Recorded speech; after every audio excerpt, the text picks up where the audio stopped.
I'm Luciana Gonzales, 35, a mixologist.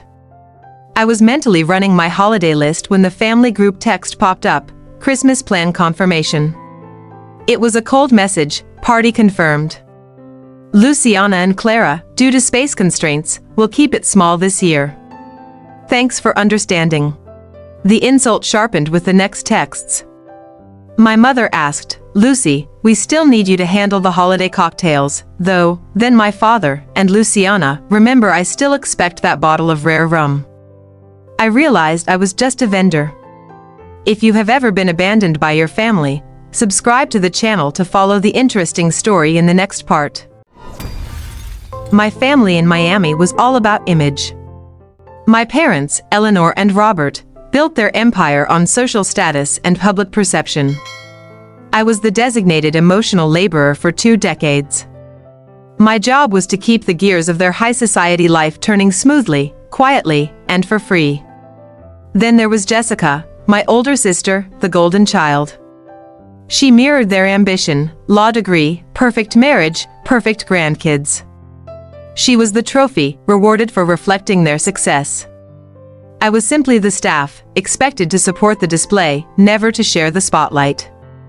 But my actual profession, the one that gave me real pride and respect outside their house, only fueled their sense of entitlement inside it. How do you think they treated a high-end Miami mixologist when she was family? Outside their home, I was a respected professional. My name, Luciana Gonzales, was known in high-end South Beach circles. I commanded high tips, earned acclaim for my creations, and managed a massive bar operation. My work brought me genuine pride and recognition. But at my parents' house, I was just Luci, who does the drinks.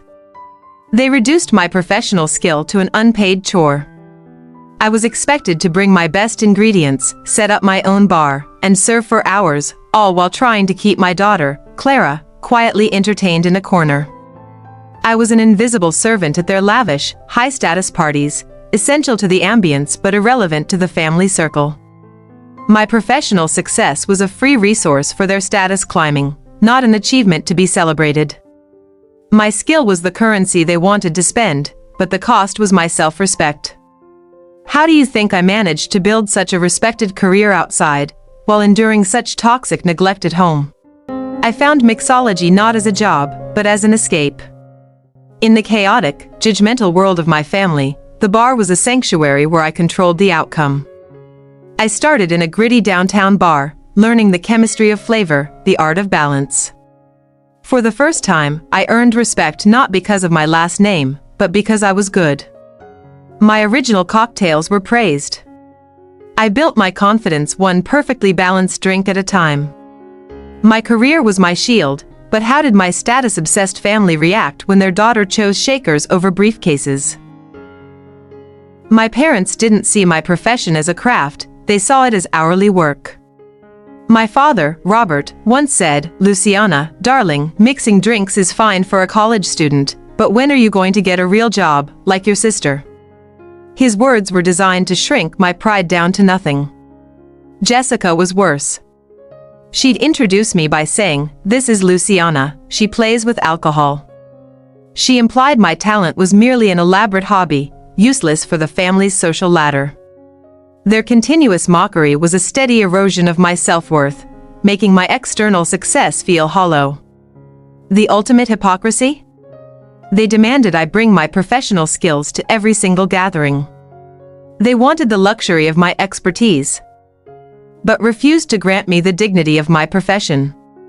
It was classic entitlement. Being dismissed by them was one battle, but the constant exhaustion of managing a demanding career, single motherhood, and their continuous demands was the war. How much did I have to sacrifice before I broke? Being a single mother and a top mixologist in Miami meant constant, brutal shifts. I'd work until 3 a.m., crash for a few hours, then manage the school run with Clara. My determination was fueled by the need to protect her future, but the exhaustion was a physical weight I constantly carried. My family didn't alleviate that load, they added to it. After a 12-hour shift, I wasn't recuperating, I was sourcing rare ingredients, prepping syrups, and polishing shakers for their weekend gathering. This double duty, paid professional work plus unpaid family service, was unsustainable. When I did manage to achieve something huge in my career, the kind of success my parents supposedly valued, how do you think they responded? Did the recognition finally earn me respect, or just more contempt? I won Mixologist of the Year for South Florida. My parents' reaction? Silence. I brought in a huge contract to consult for a major hotel chain. My mother's comment was, "That's lovely, Luci, but Jessica just closed a case that pays more than your entire year." Their favorite weapon was the comparison. My tips, which were often substantial, were dismissed as service money. Jessica's bonuses were celebrated as true financial success. My hard work was always framed as temporary or trivial next to her permanent, respectable career. This constant downplaying made me question my own reality. Did my success only matter if it fit their rigid, snobbish definition?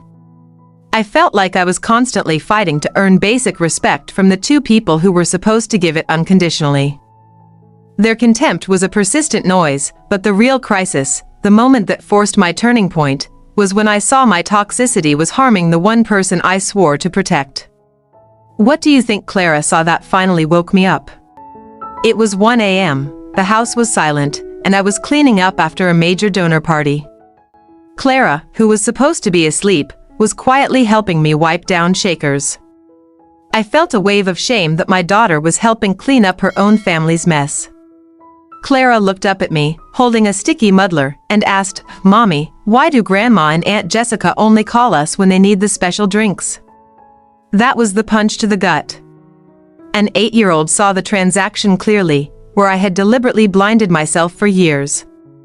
In that instant, my years of self-justification collapsed. I wasn't just sacrificing my own dignity, I was teaching my daughter that conditional love was normal.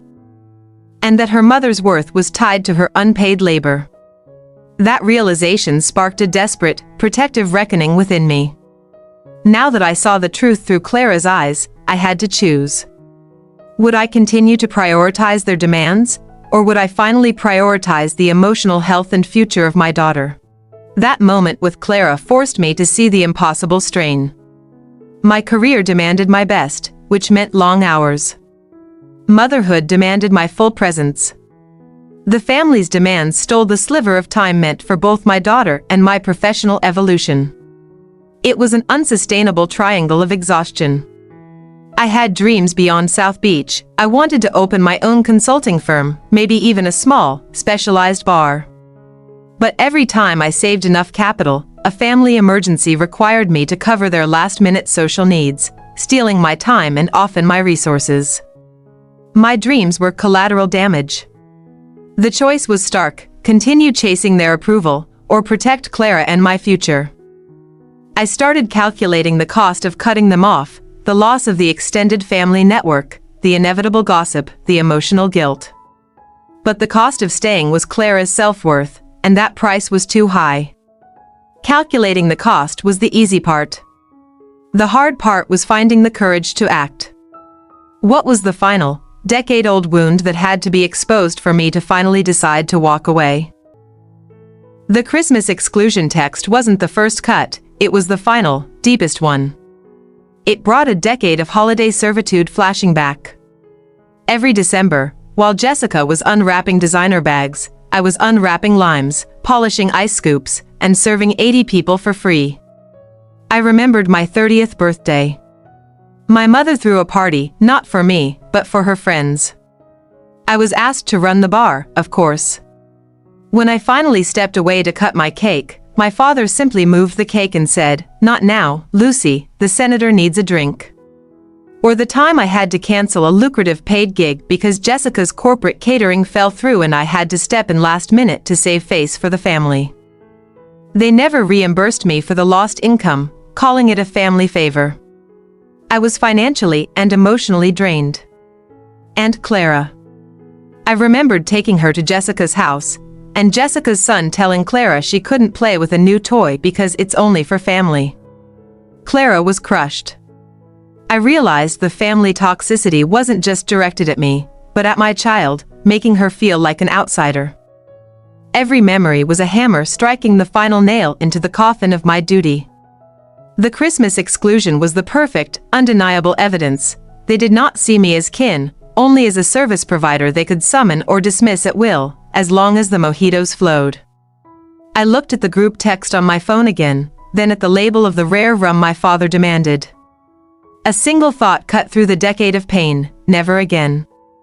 I wasn't just going to refuse, I was going to use my greatest skill, my expertise, to dismantle their entitlement publicly and permanently. The anxiety I felt about cutting them off suddenly morphed into a chilling, absolute calm. The decision was made. The script was about to flip. The scapegoat was about to become the strategist. They threw me and my daughter out of Christmas, but still expected the free labor and the expensive gift. How did I use their own group chat, their favorite tool for exclusion, to deliver the most shocking refusal of my life? The shock of the exclusion was immediately followed by the sheer audacity of their demands. I was staring at Jessica's cold text, "Small party this year. Thanks for understanding." Right below it were my parents, completely bypassing the pain they inflicted. My mother, Eleanor, wrote, "Luci, we still need you to handle the holiday cocktails, though. The family expects your mojitos." Not asked, but expected. She was telling me, "You're not welcome as family, but your hands are still required in service." The entitlement was sickening. Then came my father's line, the true core of the insult. Robert wrote, "And Luciana, remember I still expect that bottle of rare rum I mentioned. Don't let me down." They didn't even pretend to hide the transaction. They needed the status symbol and the free luxury. The message chain was a visual, undeniable representation of my status. I was a resource, a vendor, a hired help that provided goods and services they enjoyed, but never a family member they respected or valued. My inclusion was purely conditional on my utility. My blood ran cold, then hot. The humiliation of the past decade, the missed birthdays, the cancelled paid gigs, the exhausted mornings with Clara, boiled over. This was the moment I stopped hoping for their love and started plotting my strategic exit. They had inadvertently handed me the ultimate power, the freedom of non-compliance. By excluding me, they revoked my duty. I was finally free to stop begging for a seat at the table and to start building my own. The gift they demanded was about to become the revenge they deserved. I picked up my phone, took a deep breath, and prepared to send the reply that would shatter their holiday illusion and redefine my life. Now, for the revenge. Given they only saw me as a bartender, how did I use my professional life to not only refuse their demands, but also create a new, powerful identity for myself and Clara? I looked at my professional bar tools, the shakers, the strainers, the specialized jiggers. These weren't instruments of family duty, they were my means of independent living. For years, I allowed my family to confuse my talent with my obligation. That stopped now. The root of their entitlement was my constant availability. I always answered the call, canceled my plans, and provided the free labor to avoid their silent judgment. That desperate need for approval had created a monster of expectation, and I was the one who fed it. The message "You are excluded from our Christmas, but your skills are still required" was the final, formal declaration of my non-status. They revoked my membership. And in doing so, they automatically revoked my duty. I was finally free to be transactional in return. I made a silent vow: I would no longer be the unlimited, unpaid emotional and logistical resource for people who saw me and my daughter as a burden. My time, my talent, and my money would now serve only one family, the one Clara and I were building together. This wasn't about spite, it was about self-preservation and boundary setting. The plan had to be clean, powerful, and use the professional currency they respected but couldn't afford. My revenge wasn't just refusal, it was rerouting my value to where it was actually appreciated. I felt the strength of a true professional taking over from the defeated daughter. The Luciana who managed a multi-million-dollar bar on a busy Saturday night was far stronger than the Luci who begged for a crumb of familial recognition. I chose the professional. My focus shifted completely. Christmas Eve would no longer be about setting up their ungrateful party. It would be about maximizing my own income and creating a genuinely joyful, earned experience for Clara and me. My career would be the tool of my liberation. The time for silent service was over. It was time to use the one language they understood: status and cold, hard, professional reality. I had the plan. I had the resolve. Now, how did I craft the perfect refusal that not only shocked them into silence but also announced my new, unshakable status to the world? I stared at the group chat. Jessica's exclusion, mother's demand for free mojitos, father's demand for the rare rum. They had reduced 20 years of my life to a transactional ledger. My response needed to be equally transactional, but with professional currency they couldn't ignore.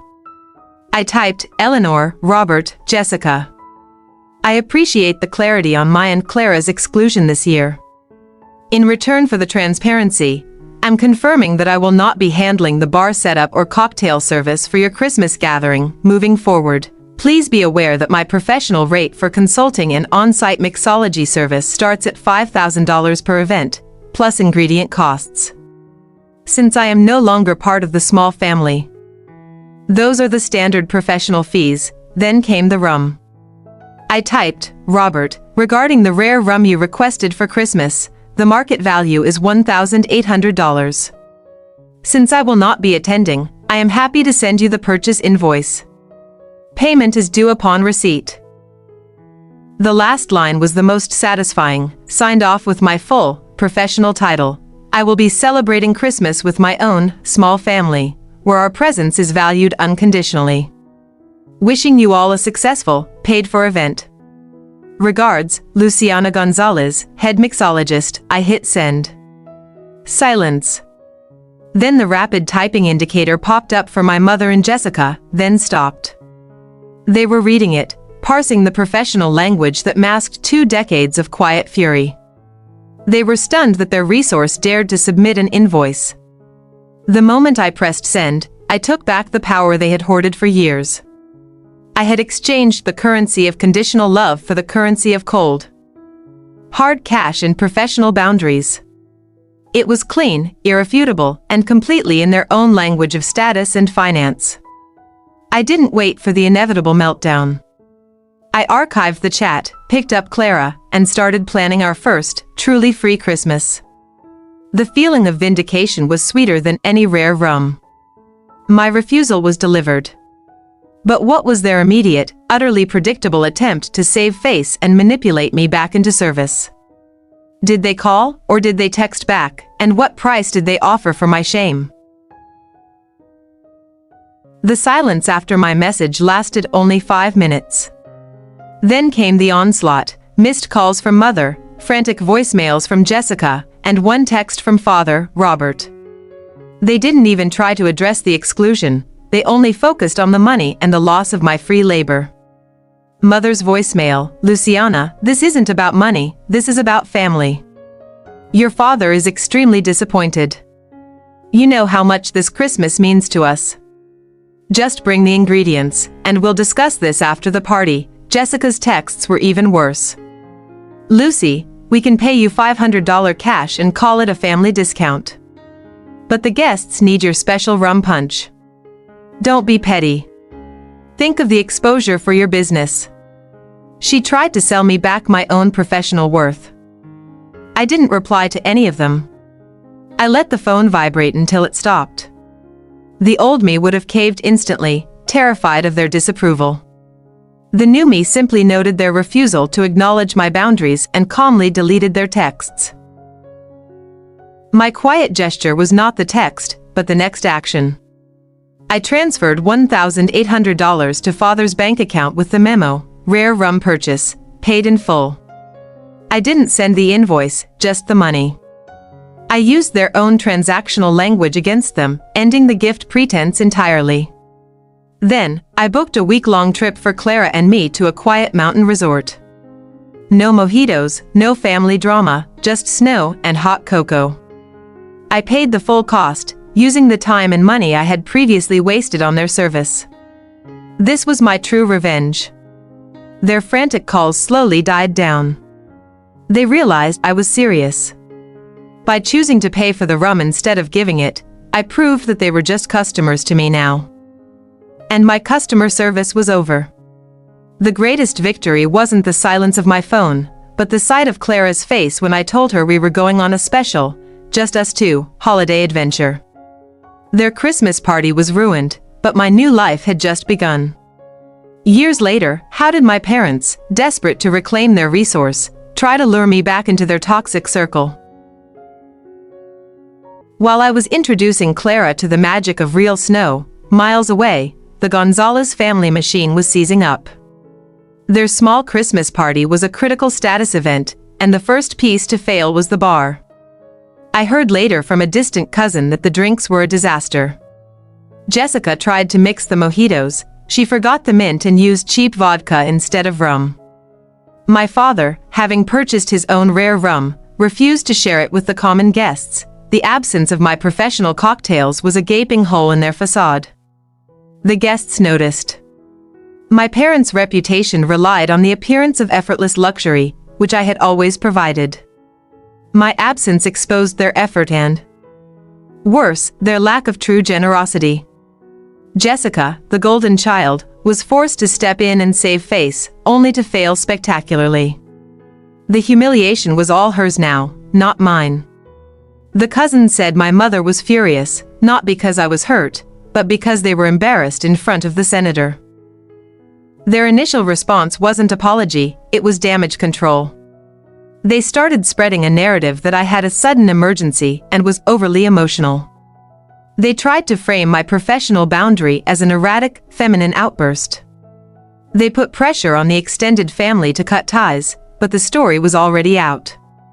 Many saw the truth. I was treated as a servant and, when I asked for fair compensation, I was gaslight. My action was the catalyst for many realizing their own toxic roles. The silence on the group chat became permanent. My parents had used exclusion as a weapon, but I used it as a shield. I realized their power only existed when I was afraid of losing their approval. Now, they were the ones afraid of losing face. The ultimate fallout was permanent damage to their social standing, something they valued more than family. I had successfully used my professional identity to dismantle their familial entitlement. My revenge was complete. My independence was a slap in the face to their control. But months later, they found a new angle to exploit, something they thought was my weakness. What surprising and desperate request did my parents make to try and draw me back into their orbit? The revenge was cold, calculated, and financially satisfying. But the true price of that refusal was a deep, quiet sorrow. Ending the toxic relationship didn't just cut out the contempt, it cut out the small, residual hope that I would ever be loved unconditionally. I realized the favoritism wasn't just about Jessica's law degree. It started long before. I was a spirited, artistic child who questioned their social rules. Jessica was quiet, obedient, and excelled in ways that pleased their associates. I remember father showing Jessica off at his office parties when she was 10. He'd introduce her as the future. When he introduced me, he'd just chuckle and say, "And this is Luci. She just likes to make noise." I was never the future. My mother always prioritized her social schedule over my needs. Once, when I was genuinely sick, she forced me to attend a dinner so the seating chart wasn't ruined. Your feelings can wait, Luciana. Appearance is everything. My choice to become a bartender was an unconscious act of rebellion. It was the lowest status job they could imagine. I didn't realize then that I was choosing my craft precisely because it gave me value outside their control. My ultimate revenge was not about ruining their party. It was about severing the cord of conditional love, which was poisoning Clara. By refusing the work, I chose to show Clara that her mother and she were worthy of unconditional dignity. Holding Clara on that mountain, watching her laugh without the shadow of the Gonzales name over her, I realized I had finally found the validation I craved. It wasn't in their approval, it was in her freedom and my self-respect. 6 months passed in beautiful silence. My business exploded. I opened my consulting firm, charging exactly the $5,000 minimum I quoted them. My life was thriving, independent of their chaos. That's when I got the surprising text from my mother. Not an apology, of course. It was a request to meet for lunch, but the tone was different, desperate. The old methods weren't working. They needed me for something much bigger than a holiday cocktail. I knew this was their last-ditch effort to re-establish control. They must have been truly embarrassed to ask. They needed my professional influence for something they couldn't buy with money alone, something that required my network. I decided to accept the lunch invitation. Not to reconcile, but to finalize the separation, to hold my boundary in person, and to show them the successful, independent woman they discarded. I dressed in my sharpest suit, the one I wore for high-level client meetings. I was no longer Luci, the bartender. I was Luciana Gonzales, the consultant, ready to treat this lunch as a business negotiation, not a family meeting. What they desperately needed from me at that lunch wasn't just my skill, but my contacts, my standing with the true elite of Miami, the ones who appreciate art over ambition. They needed my legitimacy. I walked into that restaurant, not with fear, but with an invoice already mentally prepared. The only question left was how high the final price for their pride would be. They wanted to buy back my influence. I was ready to sell it, but only at a price that would cost them more than money. What was the single, ruthless condition I set for the Gonzales family to buy a piece of my professional power?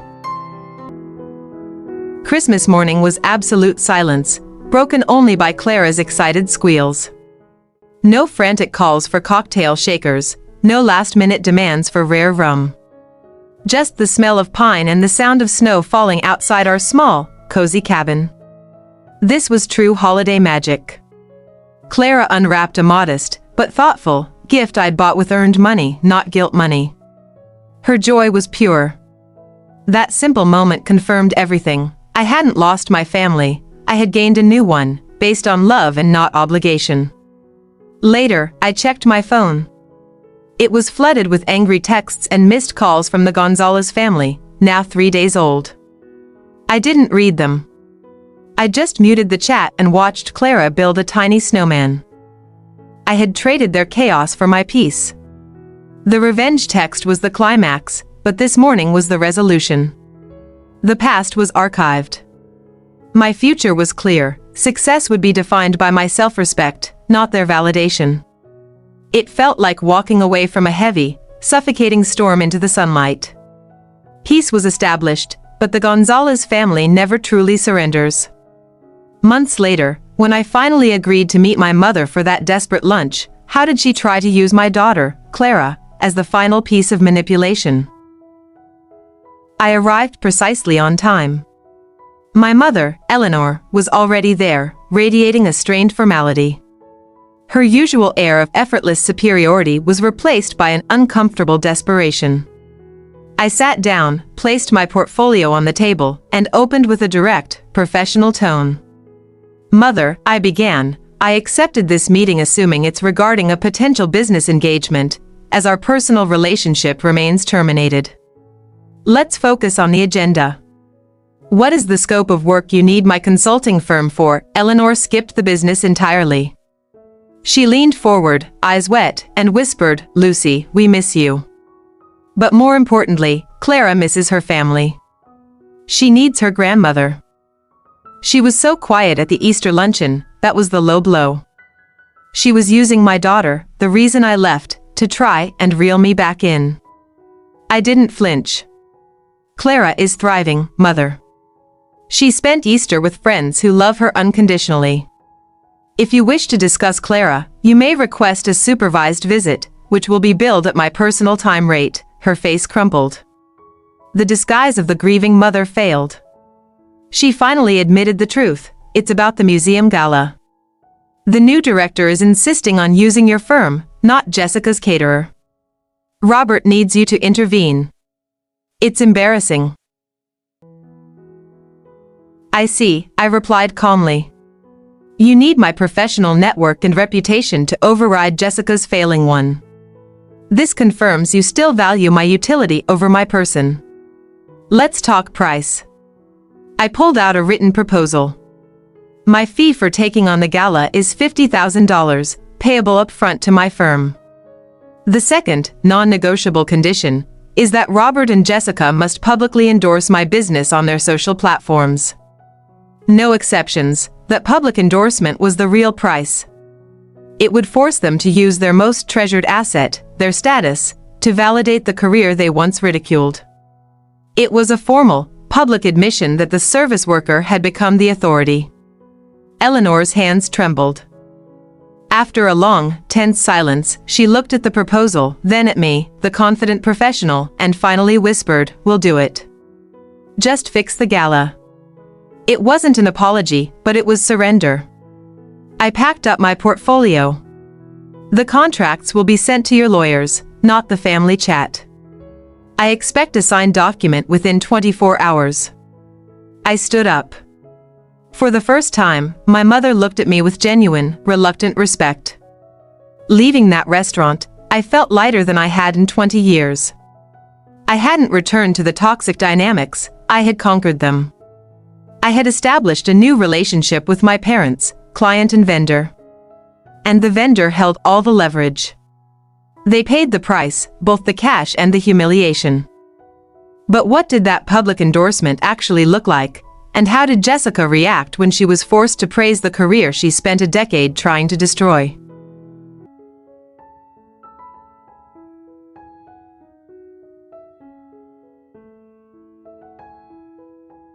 The day after the confrontation, I was teaching Clara how to make her favorite sparkling mocktail. We were focused on the exact measurements. This wasn't just a recipe, it was a metaphor for setting boundaries. See, sweetheart? Every ingredient has a value. Too much lime ruins the drink. Too little, and it's bland. In life, your time and your talent are your ingredients. You decide the perfect measurement. Never let anyone take too much. I wanted Clara to understand the transactional nature of the world, but from a place of strength. Our family didn't trade love, but our professional life required clear compensation for value delivered. That was dignity. I explained that sometimes people try to use guilt or shame to get things for free. Like the family did. But we don't work for guilt, Clara. We work for respect.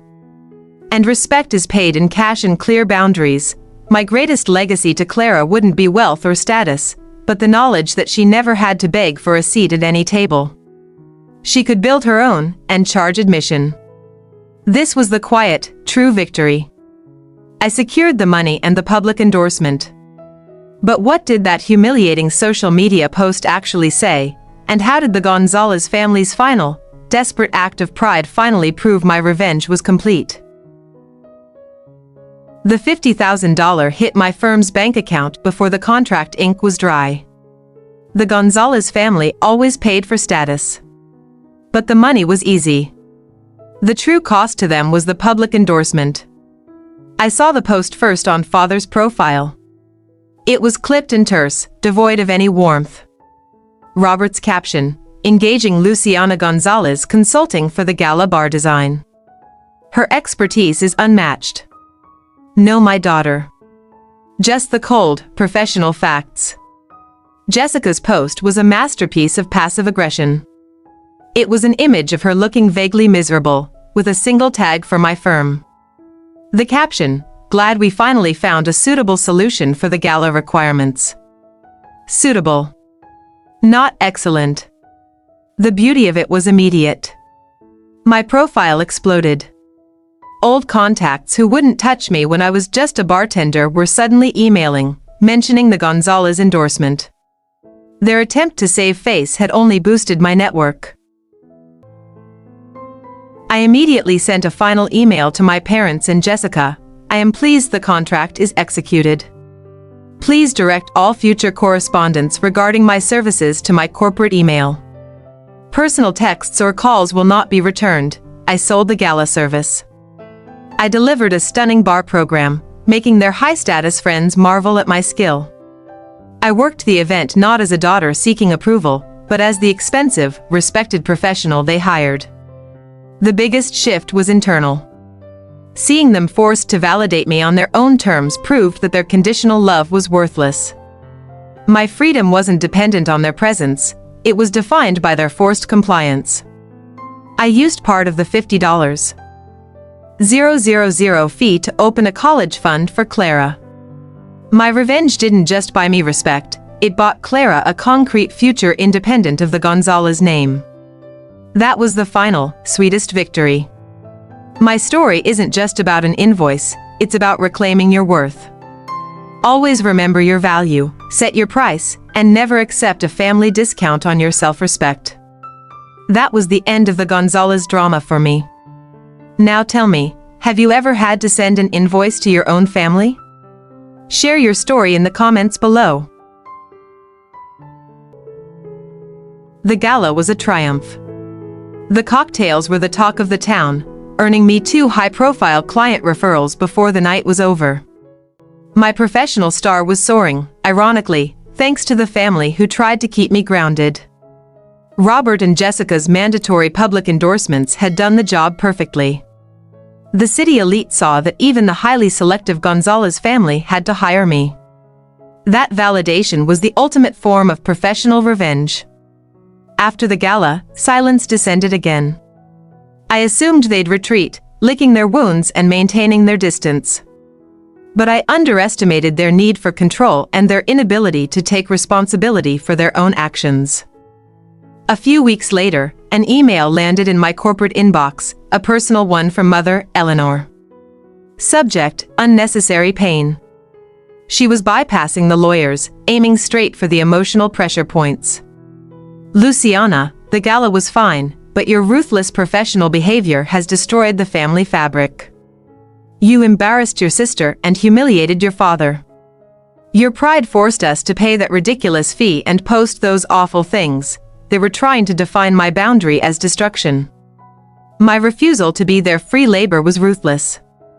My insistence on being paid was pride. I saw the pattern instantly. When you prioritize yourself, narcissists call it sabotage. Jessica is struggling, Luciana. This whole ordeal has ruined her social standing. You know she's delicate. As her older sister, you should have just swallowed your pride for the sake of her career. Swallow my pride? For 2 decades, I swallowed my self-worth, my time with Clara, and my true professional calling just to keep their social standing afloat. My sacrifice was never enough, and now their downfall was my fault. I closed the laptop, walked to the window, and looked at the thriving city skyline. My life was now built on solid ground. Theirs was built on the shaky foundation of appearances, which crumbled the moment I removed my support. The irony was that they were furious about the $50,000. Not because of the money itself, they had plenty, but because it was paid to me. It was a material manifestation of my value, something they could no longer deny or diminish. I opened the email one last time. My response had to be the final word, the closing statement on our relationship. It wouldn't be emotional, it would be purely factual, reiterating the terms they violated. To Eleanor, thank you for your correspondence. The family fabric was destroyed when you excluded Clara and me from the Christmas celebration. I honored my commitment to the gala contract, and payment was received. Regarding Jessica, her career standing is her responsibility, not mine. As per my prior email, this corporate inbox is for business inquiries only. Any further communication must adhere to the boundaries of client and vendor. I wish you all the best in your personal endeavors. All further requests for service will require a new contract, prepaid retainer, and public statement of work. Regards, Luciana Gonzales, Principal Consultant. I hit send. It felt less like a confrontation and more like signing the final divorce papers with my old life. The burden of their expectations, their shame, and their need to blame was finally and completely lifted from my shoulders. They never replied to that email. They had no further leverage. The game of conditional love was over. My final, professional response was the key that locked the door on their toxicity forever. My independence was confirmed. My revenge was complete. But after finally achieving this level of peace, what is the one piece of advice I would give to anyone still struggling with a family that only sees their utility? I had expected total isolation. Narcissistic families thrive on cutting off the escape route. But my decision to draw a firm, professional boundary created an unexpected ripple effect among the extended family and my industry peers. The first message was from my Aunt Laura, my mother's sister. I hadn't spoken to her in years. Her text read, "Luci, I saw Robert's post. It took immense courage to stand up to them. I've been their free labor too. You gave me the strength to finally step away. Thank you." It wasn't just family. A respected former colleague, who also experienced the Gonzales family's entitlement, emailed me. "You did what many of us wished we could. You treated their conditional love like a bad business contract and terminated it." I realized I wasn't just fighting for my own freedom. My story, amplified through my success and their embarrassing public compliance, had become a quiet rallying cry for others trapped in similar toxic dynamics. Every message confirmed the same thing. When you refuse to play the victim and instead become the CEO of your own life, you give others permission to do the same. That unexpected solidarity was a profound kind of healing. The $50,000 I received was more than cash. It was the material proof that I was the one with the power, the resources, and the clear vision. Money, for me, was just a tool for setting and maintaining my boundaries. I looked at Clara, now confidently mixing her mocktail. She was learning to value her time and her presence. I knew then I had no regrets. I sacrificed a toxic family for a peaceful, empowered future. It was a trade well made. Seeing the messages from Aunt Laura and my colleagues proved that I wasn't the broken one, the system was. But for those of you watching, who are still stuck, what is the single most important action you need to take right now to reclaim your own worth? The noise from the Gonzales family faded to a whisper, then total silence. My life was finally defined by what I built, not what I avoided. I invested the $50,000 retainer into branding and hiring a small, amazing team. My firm, Boundary Cocktails Consulting, became known for its high standards and unapologetic pricing. Clients valued my expertise because they knew I wasn't afraid to charge what I was worth. My confidence became my best asset. For years, I relied on their approval for security. Now, my security was tangible, a robust business, savings for Clara, and a sense of ownership over my time. That transition from emotional dependence to financial mastery was liberating. The biggest change was in my role as a mother. I was fully present. There were no last-minute catering emergencies, no guilt-ridden calls. I spent my time teaching Clara self-worth, not managing family toxicity. Quick cuts contrast, old me exhausted, making mojitos for free versus new me smiling, leading a high-level client meeting. The difference was stark. I finally belonged where I was. I learned that setting boundaries isn't about being mean, it's the ultimate act of self-love and self-preservation. My parents called me ruthless, but I was just applying business logic to a flawed family dynamic. My consulting firm expanded beyond cocktails to teach creative professionals how to monetize their talents without compromising their soul. I called it the no family discount model. It became hugely successful. Occasionally, I'd see photos of Jessica or my parents online, always smiling. Always projecting status. But I knew the truth beneath the facade. Their smiles didn't trigger me anymore. Their drama was simply irrelevant data. Clara is now 12. She knows the story. She understands that value is non-negotiable. The toxic narrative of the Gonzales family died with me, it will not be passed down. She is growing up knowing her worth. A quick shot of me at the gala, serving a magnificent cocktail to a senator, right past my father, who was forced to nod in acknowledgement. A tiny, perfect moment of victory. If your family treats your services as free and your presence as optional, you have the power to redefine the relationship. Turn your greatest weakness, being the black sheep, into your greatest leverage, unmatched, independent skill. Stop chasing validation from people who are pathologically incapable of giving it. Start chasing the invoice that reflects your true worth. That financial separation is often the most powerful form of emotional separation. Every time they tried to use guilt, I mentally raised my price. Every time they tried to use shame, I invested more in my brand. Let their toxicity fuel your ambition, but never let it define your destination. I closed the original chapter of my life, the one where I was the family bartender, and opened a new one where I am the CEO. The consultant and the confident mother. The rum punch story is over. My legacy is just beginning. I am Luciana Gonzales. And this is my truth. Sometimes, the most loving thing you can do for yourself is to charge full price and walk away. If you've enjoyed my story of professional revenge and finding peace, please hit like and subscribe. Now, tell me in the comments, what is the family discount you are currently giving, and what is the full price you deserve? 6 months passed. I was thriving. Then, I got a text from Jessica. Not on my corporate line, but my personal. It wasn't manipulative, just a request for coffee. Neutral territory. I hesitated, but agreed. I needed to see if honesty was possible. Jessica looked tired, and for the first time, she looked her age. She wore a simple blouse, not her usual power suit. The veneer of perfection was cracked.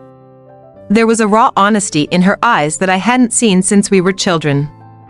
Jessica didn't apologize for the past. Instead, she said, "I hated your post-gala email. But you were right. You treated us like a vendor, and it was the only thing Father respected. You made us pay for what we always took for granted." Her words were cold, but they were real. This was the first honest exchange we'd had in decades. The silence after her statement wasn't awkward, it was the sound of a toxic grip finally releasing its pressure. "I never wanted to destroy your career, Jess. I wanted you to see that your value is not tied to pleasing Robert or Eleanor. You were their trophy, but I was their free labor. We were both tools. I just charged them." Jessica confessed that she was finally considering leaving her husband, whose financial decisions mirrored her father's arrogance. My clear boundaries had given her a roadmap for her own life. I hadn't saved her, but I had shown her the exit. Our relationship would never be warm, family-style love again. It became a neutral space, built on shared knowledge of the family's dysfunction and mutual, distant respect. No more faking. Just cool, hard truth. Jessica asked about Clara. I was firm. Clara is doing great. She will never be exposed to the old dynamic, Jess. If you want a role in her life, it must be on her terms, and always with respect for my boundaries. We parted ways with a professional handshake, not a hug. It was the only honest way to end it. I finally had a relationship with my sister that wasn't about performance or obligation. It was about two adults acknowledging reality. The rum punch revenge had evolved into a silent revolution. I had freed myself. I had given Clara independence. And I had, unintentionally, given Jessica the painful truth she needed to seek her own freedom. My journey wasn't about malice, it was about math. When the cost of their conditional love exceeded the value of my self-respect, the equation demanded I quit. My final decision was a business move, not an emotional one. Money wasn't the goal. Money was the measure. Charging the Gonzales family was the only language they understood. It was the only way to transform my inherent value from an abstract concept into an undeniable professional fact. To everyone who watched and shared my story, Thank you for being the community that validates the survivors. Remember that your life is your contract. Read the fine print, set your terms, and sign with confidence. I chose the cold truth over the warm lie. I chose peace over performance. I chose my daughter's future over my parents' pride. And in the end, that choice was the most beautiful rum punch I ever created. So, I ask you one last time, are you ready to charge your full price? If my story helped you see your own worth, please subscribe and share this video. And I want to know, what is the next contract in your life that you need to terminate or renegotiate to reflect your true value? It was Christmas Eve, 1 year after the original holiday exclusion that started it all. No extravagant family party, no demanding catering schedule. Just Clara and me, putting up our own modest tree in the quiet peace of our home. The greatest lesson of that year was the power of intentional exclusion. By excluding the toxicity of the Gonzales family, I included genuine joy, focus, and unconditional love into our new life. The space they left was filled with light. Our new tradition, Clara made all the ornaments herself, simple paper crafts, not the inherited, heavy glass baubles the Gonzales family prized. They represented creation over collection. Our worth was in our effort, not our possessions. And the rum punch? That symbol of my unpaid labor. We transformed it. Now, every Christmas Eve, Clara and I make a small, celebratory batch, toasting not to family duty, but to financial independence and our bright future. Clara looked at me and said, "Mom, I like our Christmas better. There's no stress, and we don't have to worry about who is going to be mad at us." That was the ultimate validation. My daughter had recognized the freedom I bought her. I finally accepted that the person I wanted my family to be did not exist. I stopped mourning the relationship I never had and started celebrating the life I actively created. That was the real turning point, internal and profound. People often ask if I feel guilty about the revenge. My answer is no. Revenge, in this context, wasn't destruction, it was restoration. I restored my self-worth, my financial health, and my daughter's inheritance of peace. I learned to replace the fake intimacy of my old family with the genuine connection of my new community, my clients, Aunt Laura, and the online audience who understood the cost of a family discount. The biggest shift was the permanent wearing of my CEO hat. I began to approach every relationship, personal or professional, with the same 3 questions. What is the value exchanged? What are the clear boundaries? And is this sustainable for Luciana? With the Gonzales shadow lifted, my business plans became bigger, my goals clearer. I was no longer fighting against something. I was building towards a future where Clara and I dictate our own terms of engagement with the world. To anyone watching who feels like they are running a non-profit for their toxic relatives, close that operation. Send your final invoice. Your greatest act of love is the fierce protection of your own future. The rum punch was finished. The tree was lit. The debt was paid, not just the $50,000, but the emotional debt I carried for 20 years. My story is proof that you can, and you should, charge full price for your survival. My new tradition is simple, peace. My new legacy is clear, value. My name is Luciana Gonzales, and this is my truth. If my journey from family bartender to CEO of my own life resonated with you, hit that subscribe button. And my final question to you is this: what is the first new, peaceful tradition you will start today to replace a painful memory from the past?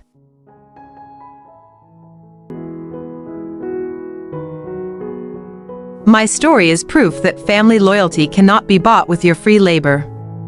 Your life is your most valuable asset. If your relatives drain your energy without respecting your worth, that is not love, it's an unsustainable business model. I want you to make the shift today. Stop asking for permission to be respected. Start charging for your time. Send that uncomfortable email. Block that manipulative number. Be the CEO of your boundaries, not the unpaid intern of your family drama. If you are ready to reclaim your worth, hit the subscribe button. Share your final invoice story in the comments. And always remember, your peace is the only luxury worth paying for. Now, watch this next video where I break down the exact email script I used to shut down the blame shifting and secure my final payment, and tell me, what's the hardest truth you had to tell your family? If you take one thing from the rum punch story, let it be these 5 immutable truths. 1. Your value is non-negotiable. Do not let titles like daughter or sister become excuses for exploitation. 2. Financial independence is the ultimate emotional freedom. Secure your future first. 3. Narcissists only respect cold, hard boundaries, not tears. Treat manipulation attempts like spam mail, delete and block. 4. Your peace is worth more than their pride. Don't sacrifice your mental health to maintain their fragile image. 5. The greatest revenge is simply building a beautiful life without them. Now, go charge your full price. If these 5 points resonated, check out the video linked here on the screen, where I dive deep into how I established my first professional boundary. What is the very first, small step you will take today to enforce one of these 5 lessons?